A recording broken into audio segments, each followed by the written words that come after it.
Da-dum. I went for a more bassy voice this time. That's kind of like what I wanted to establish. Yeah, no, I went a little monotone. I picked the same note again. I don't know if I want to like We would go have up cut you. and then down. If we were an acapella group, we would have cut you. There's no room for monotone singers in this pirate acapella group. You guys are tough. I feel like pirates, they're just gonna let you do whatever you want. I know. You know? What would you if a pirate ship had an acapella group? What would the name be of that? Because it also has to be pirate related and also has to be punny. So Okay, pirate, like pun, music acapella related. Group, music. The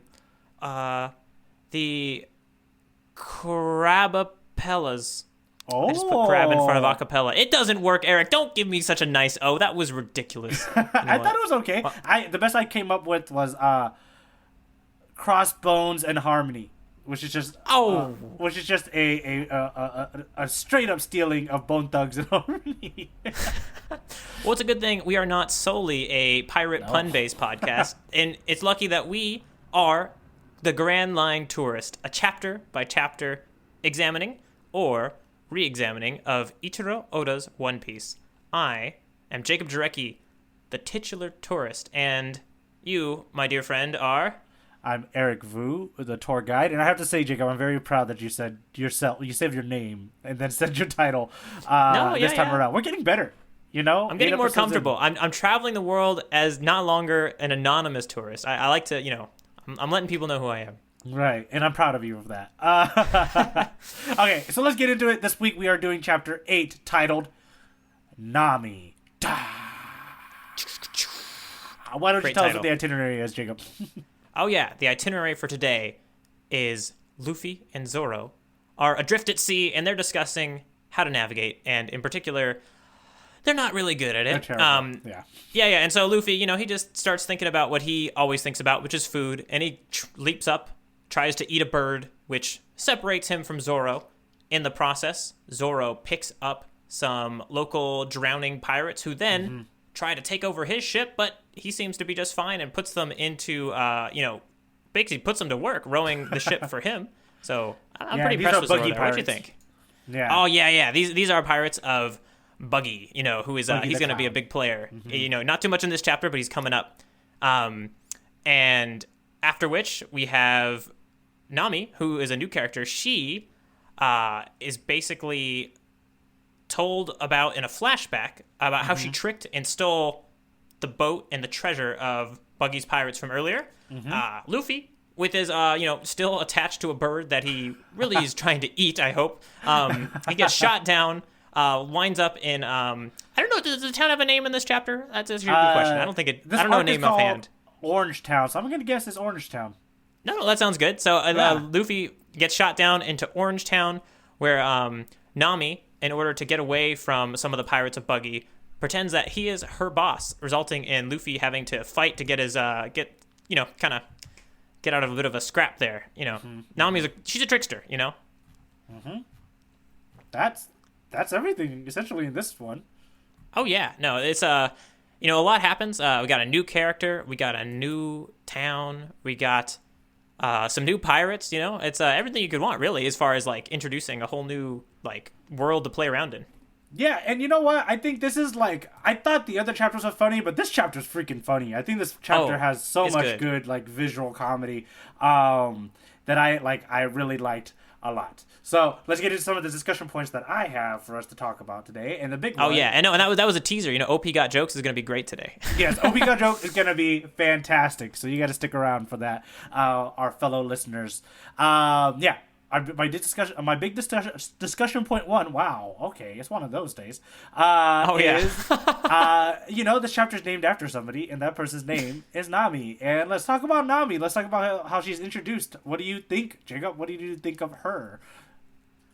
She's interesting. I think not the most visually interesting character that we've met so far. Especially when you first meet a new character in One Piece, I'm always a little uncertain about how big of a role they're gonna play. Yeah. And Nami seems to certainly be playing a huge role. So but based off her look, I wouldn't have known that right away. But maybe I should have. I don't know. Maybe characters that stick around tend to be a little bit more plain. Like Luffy himself is kind of not like the craziest piratey looking character, you know. Right. Our enemies tend to be the crazier looking ones, and Luffy kind of makes short work of them, and we move on. So maybe that's a sign that Nami's going to stick around for even a bit longer than maybe just a couple chapters. I'm not sure.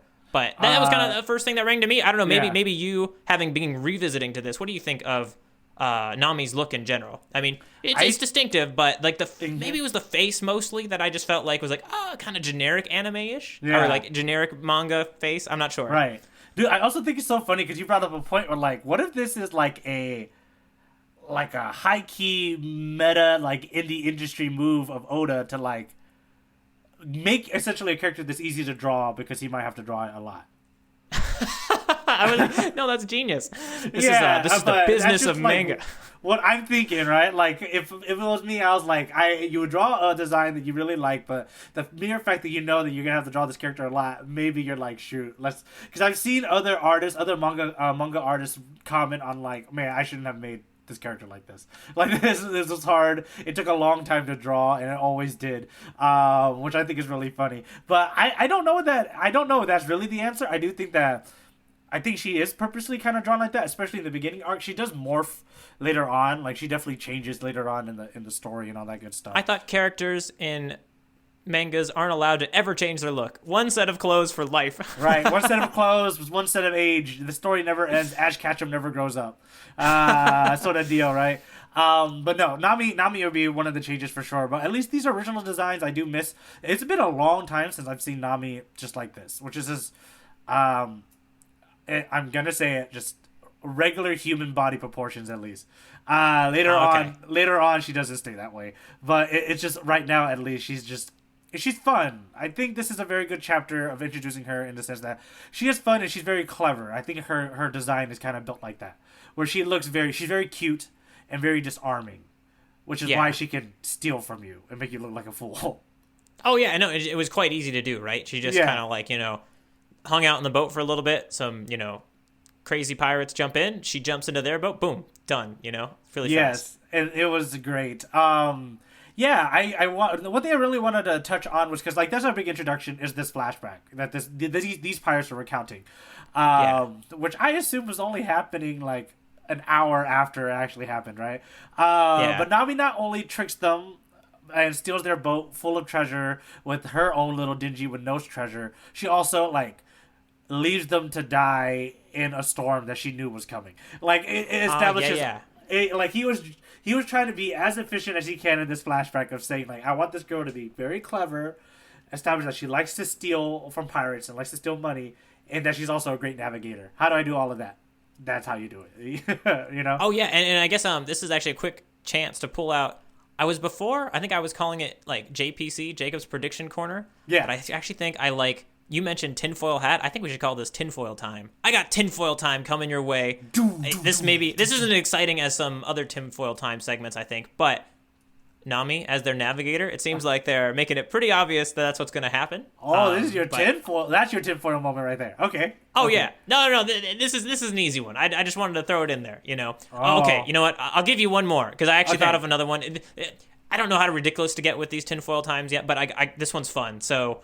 I think throughout the One Piece series, Luffy will continue to try to eat birds with limited success, but he will continue to ride them, to get to places. So I feel like this is going to be a new form of travel. It wasn't just a one-off, he's going to be reaching up for birds in the sky and using them for vehicles throughout all of One Piece. You got to have a final way. We need to track these predictions. We need to make like a Google Doc or an Excel where you're putting these predictions on so we can like see that you're getting them right. Unless you personally can track them in your own head, because I can't promise you that as the tour guide. But because I know answers already and stuff like that. What are you here for then?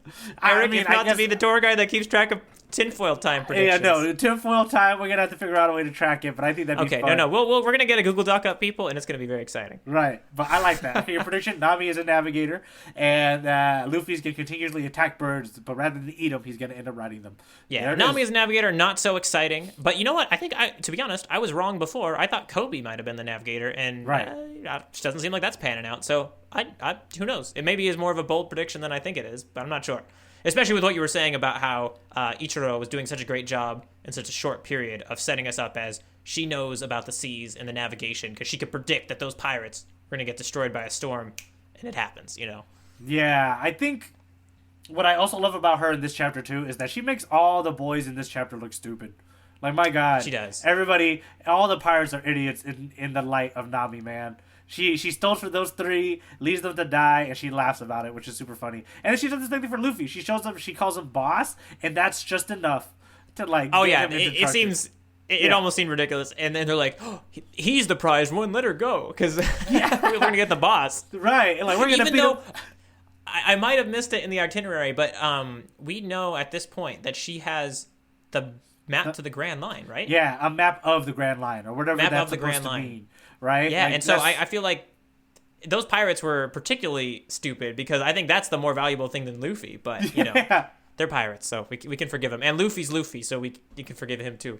Yes, and Luffy, to be fair, in Luffy's defense, he didn't fight them until they knocked the hat off his head. Oh, yeah. Right? That's when the first time he took a swing. He had no interest in fighting them either. He would have just let them pass. But the moment the guy swung at him and touched his hat, and then he beat the bajubbers out of them. That's a new word. I didn't want to cuss, so I made up the word bajubbers. Bajubbers? I like it. Yeah, no, that's good. Oh, wait, because the other word, the one with the cross man is a that is kind of cussy. It's kind of a cuss word. Is it? I didn't want to say the other word. Oh, so you were using... Oh, no. It was reminding me of the other word that I'm not sure if we're not saying bejesus, which I can cut out. I thought you replaced bejesus in your head with bajubbers, No, I had a real cuss word, Jacob. I had a real cuss word in my mind, and I switched it for bajubbers. Bejesus is not the word. So my cuss words are a little bit lame, so but I'm glad to know we got a real pirate in here. A real pirate in here is our tour guide. Okay, all right, we're already laughing. Let's just go into the joke section. Let's get to OP got jokes. That's right. Yabba yabba yabba yabba yabba. Wop wop. I like that we don't use a lot of like jingles yet, so we just leave the opportunity for us to make up jingles as we go throughout this whole podcast, So I dig that. I like the freedom. We're kind of like a jazz podcast, Like we make it up on the spot. Yeah. Saxophone. See? Okay. And that's our jazz podcast is coming soon. Oh no, we'd be so bad at that. Yeah, let's talk about... you know what? Yes. One joke, I thought it was hilarious. I think it's visually hilarious. Yes. Luffy trying to take a bite out of a seagull's beak. That's just ridiculous. Is that what you think he was trying to do? Did you think he was trying to bite out his beak? That's what it looked like. His mouth was open. He was holding on to the beak. Okay, let's talk about this bird gag, because I love this bird gag from pages 4 and 5. I don't know if he was trying to take a bite out of the beak, so this is what I think happened, and you tell me if it's... No. There is one thing that I noticed that does not work as well with my theory, is that there's a chomp, verbiage on the panel before the one where he seems to be taking a bite out of the beak, which doesn't seem right. It feels like the chomp would be after the one where I thought he was taking a bite out of the beak. Okay. But maybe there's more. What were you going to say? So, okay, this is what I think the joke is, right? So we go to the first panel. The panel's like, hey, it's a bird. And Luffy says, it looks pretty big, as in I'm going to eat it. I think the joke here, Jacob, is that the bird is gigantic. Ah. It's a huge bird. So when it says chomp, it's not Luffy taking a chomp out of him. It's the bird biting his head, like holding him and dragging him and flying it away. Ah, okay. So, and then in that panel afterward, the one that I'm referencing, where I'm like, oh, that's definitely Luffy about to take a bite of a bird. That's like him in pain, maybe, or just screaming. That's him screaming because now he's being dragged off by this bird to potentially eat over an ocean that he knows he's gonna drown in. Right? Like if he gets dropped in, he's gonna drown in it. This makes a lot more sense. However, the panel that I am talking about, you could see how I would think that's about to be a bite, right? Yes, I do see that. But you're right. It just... Okay, I guess as sometimes not smart Luffy seems, I guess he wouldn't try to eat a bird by biting its beak. But that's what I had him doing in my head. That's way more fun, so feel free to read it that way, other tourists out there. No, dude, but I think overall I do like the way this joke translates. I think, for one, he does a lot of cool, just kind of like fun little like shots where he's adding in, like he doesn't cut like a lot of zoom ins and stuff like that until it's really necessary. But this one, like you see the bird in the sky, we see it's a 2-frame point of view from from Zorro and Luffy, and they're looking at the bird's shadow, and they're looking like, wow, it's big and it's flapping, and he's like, hey, I'm gonna eat it, and he shoots at it, and it's still the same. He's hiding the size of the bird in the silhouette of the bird, which I think is really funny. And then we see in the next page, we see Zorro go, okay, that's cool. Yeah, Luffy, go do it is. And then when we get the chomp, we notice in comparison of Luffy's shadow to the bird that the bird has to be gigantic, which is why Zorro is saying, what? The bird is gigantic. And then we get it confirmed in the shot where you think that Luffy's eating him, because Luffy's going, oh no, this bird is very big. And he has me. For some reason, I just I knew the bird was large based on, Luffy being up there, right? Yeah. I just for some reason thought that was just maybe a property of the world. I guess there's enough weird stuff in this world with, stretchy people and devil fruit that I took a large bird. It didn't trigger my radar as being like noteworthy, and that's why it didn't come out as like I didn't realize that they were actually like kind of expecting a regular sized bird. But it totally makes sense. I can see it now. You should all read with the imagination of me because it's more fun. But also, in fairness, you actually had the same logic as Zorro and Luffy in this joke. So, because they thought it was just a big bird, and then it ended up being a gigantic bird. And I think that's what makes it so great when in the next panel, like Luffy's being flown away, and Zorro's like, "You idiot! Like you're an idiot, my captain. This is the captain that I decided to be a part of." That was my joke that I like. That's one of the jokes that I like too. Let's see. The next one is just to kind of talk about what you're saying when they were like, when Zorro, like this is just a lot of like things that happen in this chapter. When Zorro saves the pirates who are drowning in the water, like that, and they like decide to rob him. I thought that joke was really funny. Like I thought it was just another good of well, you said it. You said it really good the other day. The cinematic term, where it's like a 1-2 cut, like a back and forth cut, right? Like a reverse shot. Yeah, you're not thinking shot reverse shot. Yes. Okay. Yeah. This is a really fun gag. I think that is a reverse shot of it all, because I think I like it when they're like, there's a lot. So I like and just to give a little more context, right? The pirates, they board the ship, right? And like they're all like, we're pirates of Buggy the Clown, they're gonna take Zorro down, right? Yeah. And Zorro's like, huh? And I mean, as a reader, you're not exactly sure what you're gonna see when you flip the page on the next frame. Yes, that's what and what you see is them basically like apologizing and rowing the boat for Zorro. So he's completely time has passed. We don't know exactly what went down in between that page flip, but obviously Zorro is the superior pirate here. Yes. I also love that's really funny. It's already very goofy because Zorro is like, I'm not slowing down. So if you want on this boat, you gotta just pull yourself up, right? I like that a lot. For some reason, that really tickled me. For some reason, he doesn't want to not stop for them, but he has a priority to his captain. So he's like, you guys are gonna have to jump on while I'm coming by. I'm cool with it, Yes. So they jump on, right? So they jump onto the boat, and he's going, and then afterwards, they're like, we're gonna rob you, and then I love it, and I think this is such a perfect use of. I think this is a good joke that really works in the medium of manga, because like you mentioned, you need to turn the page to get the payoff of this joke. And what I love about it is that it is a shot, reverse shot, and the blocking is the same. The pirates are in the same location, the same spot, just beat up now. The first time they're all menacing is like, hey, you gotta stop this shit. We're the pirates of Buggy the Clown and we're gonna rob you, right? They're menacing. And then you turn the page and it is exactly the same blocking of the three pirates, but now they are beat up and looking real stupid. This is a wonderful example of me not paying quite enough attention. I thought they were just looking apologetic. You're right. The reason their faces are all like, I thought their faces were just like, oh, I'm sorry, and they're trying to make like long faces or whatever. No, they're hurt. I didn't realize. Okay, that's even better. I like it. Them up. He beat the living bejesus out of them. See, I use it there. He got them. Gonna and have that's to mark this as not it's adult content. Whew. Yeah, put that PG on that rating, baby. Let Spotify know. We're in the big game now. I love this joke. I love that it's a shot, reverse shot, and then you get a payoff of this really cool blocking here. of that joke. And then the next joke I was actually going to mention that actually leads this, and I'm calling it a Jacob moment because I didn't notice this the first time I read, but when I slowed down and I read it again. Essentially, the story continues, and Zorro is like, what happened to you guys out there? You guys made me lose my friends. And they're like, oh, we'll tell you what happened. We got tricked by Nami, essentially, right? But they all say different things about Nami. One of them goes, it was that woman. The other one's like, it was all Nami, her fault. And then the last guy goes, she was a real looker, though.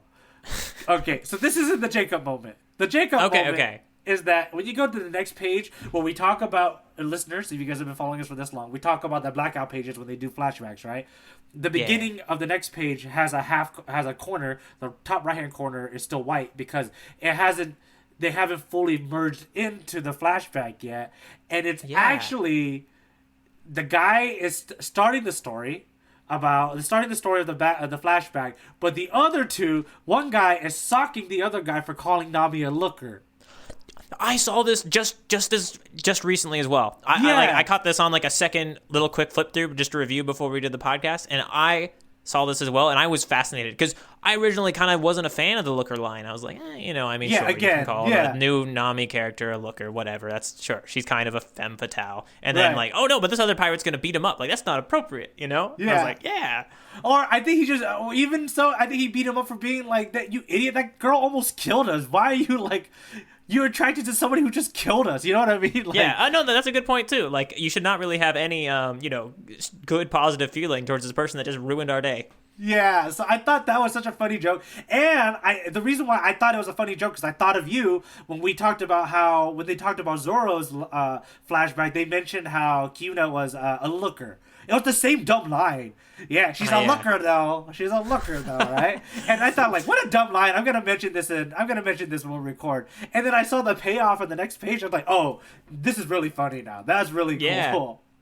So that I guess that well pays spotted. off. Yes, it pays off for our listeners and for us because we have a rapport with all these different flashback mechanics and everything too. So I thought it was a cool use of both things that kind of paid off in that fun way. And then let me throw one in here. Yes. It might be a little out of order if I'm going too far ahead for you, but it's gonna be Luffy's "Don't touch the hat." Oh, you liked that joke? Well, you know what? It actually it was interesting because I actually kind of want your opinion on this. Do you think this is a reference to the Indiana Jones hat? That's like the first thing I've ever known for somebody that like has a hat that kind of keeps coming back to them and like they're very possessive of it. It might be a stretch, a character with a hat that doesn't like want to leave it behind. I just automatically think of Indiana Jones, and I don't know how much that would be culturally relevant to Ichiro Oda, but not sure. It did come out. One Piece came out. Yeah, I checked it. Raiders came out in 1981. One Piece came out in 1997. So maybe. Yeah, I like that. I like that reference. Possibly, if it isn't. Possibly as a reference. I think you're onto something, but not in the Indiana Jones. I actually didn't think of, so that's a very interesting thought that you're putting into it. Might be a stretch though, at least for me. I think. As I said it felt a little more stretched than I originally thought. I think it's actually a foreshadow of the themes of this arc. Okay. Yeah, I think that's actually less of a joke and more of a foreshadow of the themes later on to explore in this arc. Especially because... fair enough, because the hat's a very like important symbolic thing for Shanks. We got so maybe. You're not too far away from my other joke that I was going to mention, which is actually the page before, which is after Nami goes, "Boss, you came to rescue me." On the bottom there, before we flip the page, Luffy's looking real dumb, looking at her like, "Why did you call me that?" And then everybody and all the pirates are menacing and trying to beat him up, right? Like they're about to beat him up. I just think it's really funny, like as a visual gag about how small he is and compared to these guys who are about to beat him up. And, and he looks so stupid. But also, like in my head, I'm like, you guys are gonna lose. Like Luffy's stronger than you guys. But I just thought it's fun for us to know. Yeah, he went out of his way to make Luffy look real small and stupid in this picture, right? Like a Doom. He even gave the Doom like onomatopoeia sound. Yeah. No. Yeah, he's like a full. I'd say half size. Like they're twice as tall as he is. Yeah, at least unstretched. Right. So that's everything I have for OP Got Jokes this week. Did you have any other jokes that you want to like pop in there before? I did. It's a quick one. I think at the very end, what Nami says to Luffy just strikes me as funny. You know, the name's Nami. I specialize in robbing pirates. Want to team up with me? Just like, because we know like he is a pirate. Just like that little bit of like irony there. You know, like, oh my goodness, like it's not. I mean, I thought I had the perfect navigator, and then maybe this sort of detail comes up and kind of ruins it, or just like that perfect irony in the a little turn. I love it too, and I love how she is in fully control of this situation in this chapter. She's in full control of it from the beginning to the end.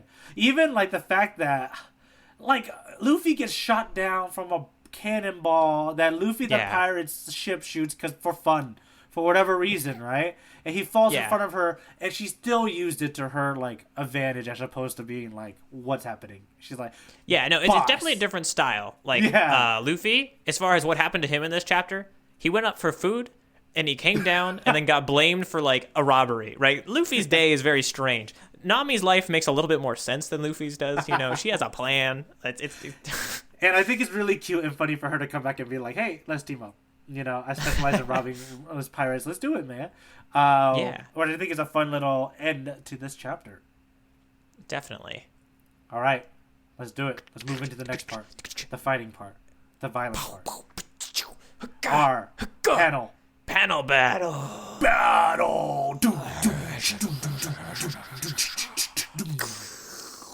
That's my like. Hans Gruber. I like those drums. Yeah, drums. Hans Gruber? Is that his name? Hans Zimmer, right? No. Who did I just name? You named the Die Hard villain, I think. Is that his name? From the Die Hard one. I want to say it's you named Severus Snape. Alan Rickman himself. Die Hard villain. I want to say it's Hans Gruber, unless it's a different Gruber, but I'm pretty sure it's Hans Gruber. And then Hans Zimmer is our the composer that I want. Yeah, from Nolan films and all sorts of other stuff. But yeah, no, he loves those drums a little too much, I think. He does. You know what? That's not fair. I'm probably assuming too much. I need to get mine. Have you seen Dune? But why don't you let the listeners know a little bit about this section and how they can disagree with us or join in the fight if they like to get in the fight. Yeah, this is a very, very classic battle between me and Eric, where we pick our favorite panels for whatever reason. It's not always the same. Sometimes it's the one that we think's the coolest, sometimes the one that excites us the most, the one that we think reveals the most about a character. Each one of us picks our favorite panel from the chapter, and then they go head to head. We discuss them, we see what they're all about, and ultimately we want all the other tourists, or maybe, repeat tour guides yourself out there, to come and comment on us. Go, reach out to us at grandlinetourist@gmail.com and let us know why my panel is better than Eric's, or why Eric's panel might be all right. It might be a decent choice. That's not fair. That's obviously biased speech. Bias, j'accuse. I accuse you. I recognize my biases, and that's all I'll say about that. But no, we want to hear from you, so reach out. And all right, I think I have it queued up. You ready to unspoil it for yourself? Yeah, the first one? Yes. Okay. And it's going to be the upper right panel of the page you're looking at. Oh, yes, this is great. Okay, describe it to our tourists. Like I was describing before, this is the scene. Okay, Luffy's flying over Orange Town. Nami's running away with the with the map of the Grand Line. Or is it a map to the Grand Line? I don't remember her words, but I'm pretty sure it's the map of the Grand Line. That would make sense from what I understand of the Grand Line being like a sea that you can navigate. A mess of a sea, yes. She's running away. She's running away in this panel from them, and in the sky, Luffy gets shot with the cannonball, and we see Nami like mid-stride behind her. Luffy's getting hit with like an explosion in the air, and we just see "Hey!" as I'm assuming the pirates are yelling at her, and I think in that panel at least she's aware of the sound of like Luffy getting collided like an explosion in the sky. Yeah. And lots of automatopoeias, lots of things happening all around, action marks. Do you know why I would have picked this panel? If you had to guess, one reason. Why did Jacob go for this one? I actually don't know. All your panels of choice, by far, I have to say, have been the spectrum's wide and yes. difficult. No. I like to keep it that way. I like to keep you guessing, and I'll let you know right here. It has to do with. So you did mention it. The automatopoeia in this panel is crazy. We got boom, and so boom is a 4-letter word, BOOM. But I liked how in the upper, midsection of the panel, it's Luffy's cloud of getting hit by the cannonball, right? Just like a little explosion, and that's why we have the boom. And I liked how the B and the O are getting pushed together by the explosion.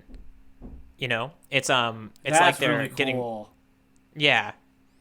And so I thought that was really impressive because there's we've actually seen tons of panels where the onomatopoeia gets split up, among different sides. But this was one where it seems to be interacting with the noise that is generating. Yeah, no, it doesn't make, because like onomatopoeia interacting with the world itself of One Piece, it just is like a really cool thing to see. It's a very clever way. He really ups his visual game in this one.